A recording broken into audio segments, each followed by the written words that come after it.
Okay, so Apple has officially sent out their invites for their September 14th event, which we're all dubbing the iPhone 13 event because we know we'll see that there, but they could also show off some brand new AirPods and a brand new Apple Watch. But today, we're just gonna focus on the iPhone 13 because I know that's what's on your mind right now. So let's talk about it. So first, we could see a return of 4 models this year. We could see the iPhone 13 mini, the iPhone 13, the iPhone 13 Pro, and the iPhone 13 Pro Max. And also, as far as colors, Mac Rumors has this really cool mock-up of 3 colors that could be coming, including this really deep black color, this bronze color, and also pink. But if I had to choose one out of this bunch, I gotta go with that bronze. I think that looks so good, man. And I think that's gonna be the color of the iPhone that we see on all of the YouTube thumbnails when this phone does come out. So don't be surprised if you do see that. But colors aside, I really wanna see what Apple does with their displays on the phones this year. So rumor has it that they could be launching 120 hertz refresh rate on the iPhone this year. Now, I'm speculating that they might elect to keep it just for their Pro models of the phones to give you another reason to spend more money. But they could release it for all the phones. I hope that happens, but don't be surprised if they do keep it for the Pro models.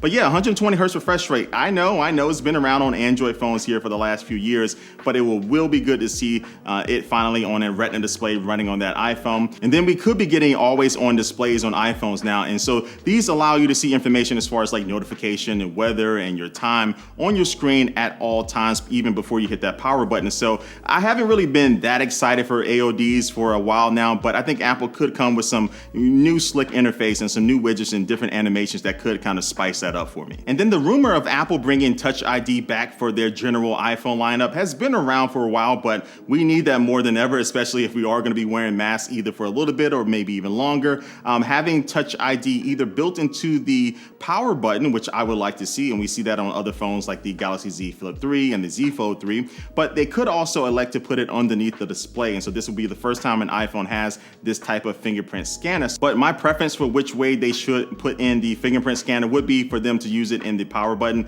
It just feels really organic to press down on that power button, have it scan your finger and unlock all at the same time. But hey, that's just what I want.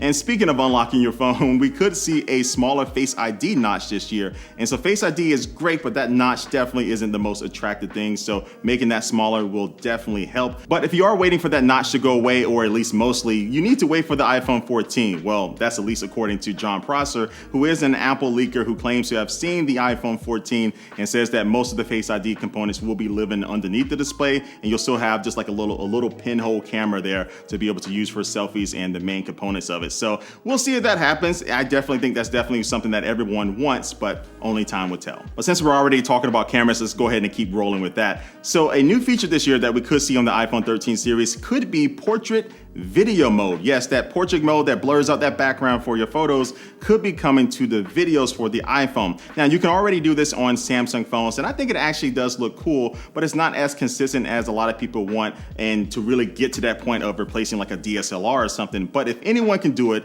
Apple could do it, and so we could see that. But if you want a kind of little sneak peek at that, I had made a video about a year ago showing you how you can get portrait mode video on your iPhone right now today. So I'll leave that link down below if you want to check that out. It's a really cool video. I highly recommend it, of course, because I'm in it and I did it, right? But anyway, that's the video mode. But we also could be seeing an astrophotography mode coming over to the iPhone. Now, one big reason why I think that we will see this is that Apple did do a video version of their invite, and at the end, it kind of zoomed in and it went into like this nighttime scene. And I think that's really pointing to like being able to take better photos at night, especially of stars and stuff. So I really think that we could see this mode in this new iPhone 13. And another rumor this year is that Apple could be putting a lot of focus on making that ultra wide camera better. And I use the ultra wide camera a lot, so I definitely want that.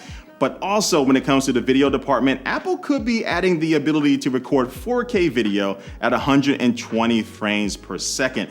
So you add that to the Dolby Vision capabilities that they added with the iPhone 12 series, that's gonna be cool. And I think they might also keep that for their Pro series of phones, but they could also just release that across all the iPhone 13s because they should be all running the same chip. So that would be pretty nice to see. And something else that we could see is one of these rumors that kind of started taking off a few weeks ago, and that's the ability for these new iPhone 13s to be able to use satellite to make phone calls. So you wouldn't need to have access to like a cell phone tower. Now, this rumor has been floating around because Apple has wanted to make a focus in being able to bring connectivity to people all around the world, especially people who don't have access to a lot of cell phone towers or they're in rural areas. So they could be allowing this feature in only certain segments of the world, or they could allow all of us to use it, but only for emergency calls. So that's another rumor floating around, that no matter where you are, you'll be able to hit that emergency call button and call 911 or whoever and be able to get help because it's just using satellite. So I think this will be very helpful, but we'll see if they actually do it with the iPhone 13. And the last two rumors deal with Magsafe and battery life. So with Magsafe, we could see a stronger magnetic connection, and also we could see a smarter connection. So that will allow Magsafe to better communicate with different products, maybe like a portable projector or